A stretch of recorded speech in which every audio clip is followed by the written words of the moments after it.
Holy One to see corruption. And this is talking about the experience of Jesus. His body lay in the grave, but his soul went to the place of the dead. Now, I will say this. We cannot separate the divine and human in Jesus. So I do believe that he was human in spirit, human in soul.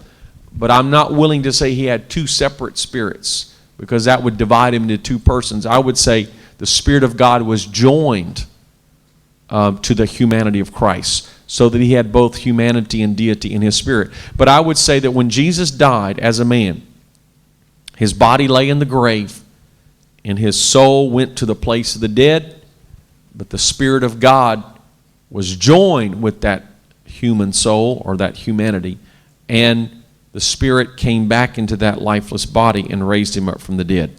So that would be briefly what I could, without taking more time, how I would explain that. 1 Corinthians 7:1. It is good for a man not to touch a woman. What does that really mean? Okay. Do you have another hour?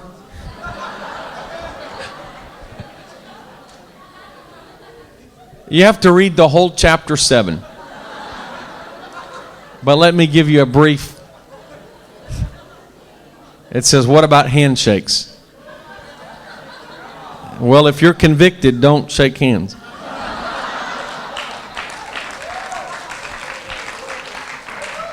No, what he's saying is, what he's really saying, the question in that chapter, is it okay to get married? And that's really what he's saying. And he's saying, well, for the present distress, he mentions that, the times of persecution in Corinth at that time. And also he says, for the sake of working in the gospel, he says it'd be good not to get married. He says, in fact, I wish everyone would dedicate themselves completely to God and have no other cares, and they could just work for the gospel. But once you get married, you have to start caring for someone beside yourself, and you have to make sure you please your husband or your wife. So he says, well, it would be good not to get married. But he says, I realize not everybody has this gift. And if you don't have this gift, it's better. And what he means is the gift of celibacy, the gift of being able to stay single. And he says, if you don't have this gift, it's better to marry than to burn. And so he says, it's better to go ahead and get married than to be consumed by your lust and commit sin. So that question is not talking about just physically touching a woman. What it's talking about is it good not to get married? And he says, yes, it's good not to get married. However, I realize that probably most people can't do that, and so therefore it's also good to get married. And that's really the answer in the chapter. It's good either way, however God calls you and whatever gift that God gives you. All right. Modest apparel. How about those Christians working in a company asking them to wear pants or short skirts?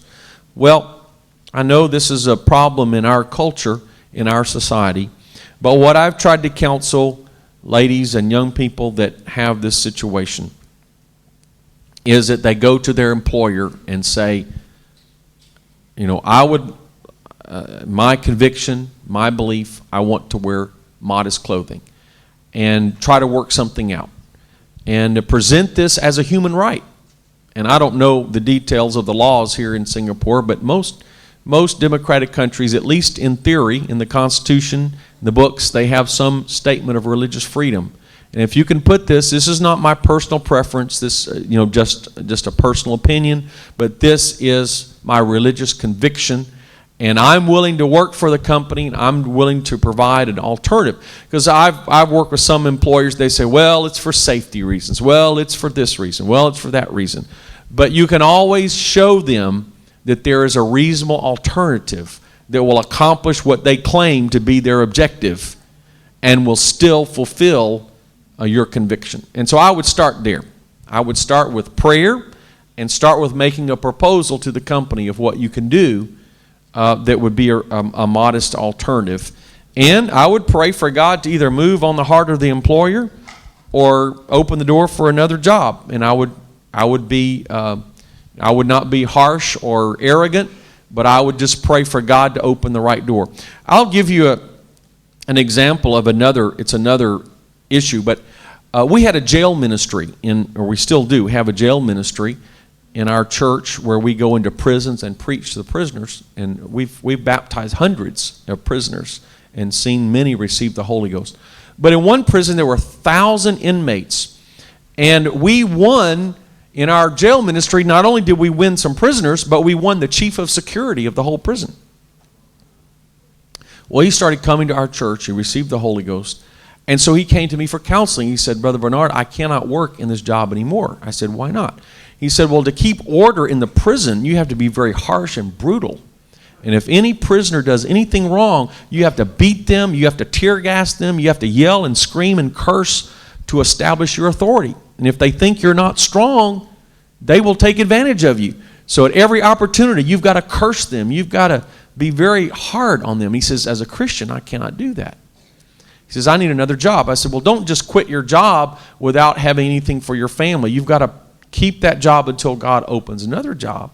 But I said, you need to pray about this. So he prayed about it, and he worked at that job another year before he found a different job. But during that year, he made a commitment. I'm not going to curse. I'm not going to scream. I'm not going to yell. I'm not going to beat anybody. I'm not going to use tear gas.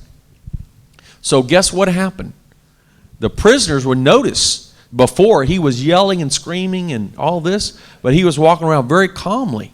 And the word went out among the prisoners. The chief, he's holding it in. He's getting ready to blow up. You better not do anything. If you do one thing, he's going to kill you. So for 1 year, there was no incident because everybody's afraid. I believe God protected him. So we can pray and God will give you favor on your job. Or God will help you get another job. Okay, I think this is the last question. 1 Timothy 2, what does verse 15 mean by a woman being saved in childbearing? And that's talking about a godly woman has this promise of being saved in childbearing. It doesn't mean your soul will be saved if you have children. What it means is, if you as a woman live a godly life, back in ancient days, childbearing was a very risky experience. It brings a woman to the point of death. And you have this assurance, if you're living a godly life, you can have confidence that you will be saved in childbearing. You will be safely, you go through this experience, you can pray for God's protection and deliverance. I think that's what it means. Some tie that to the Messiah, that the Messiah is born of woman, but that's a possible interpretation. Okay. We better stop with this. Brother Willoughby, come on up. Whatever you want to do here in closing. Genesis talks about God will limit man's life to 120 years, yet Job lived 140 years after he lost his family. How's that so? Well, it's not saying absolutely that nobody could possibly live past 120. It's talking about an average lifespan, and it was lessened to 120. Just like the book of Proverbs talks about man's life is 70, or if he has extra strength, he might live till 80.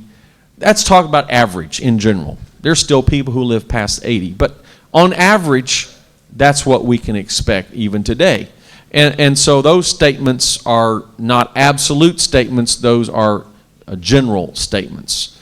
And you do have to understand sometimes, like in the book of Proverbs, for example, you have general guidance, general statements, not absolute guarantees, because that's the nature of the wisdom literature. All right, well, I've at least answered a few questions tonight. And the Lord willing, we've got one more night to go.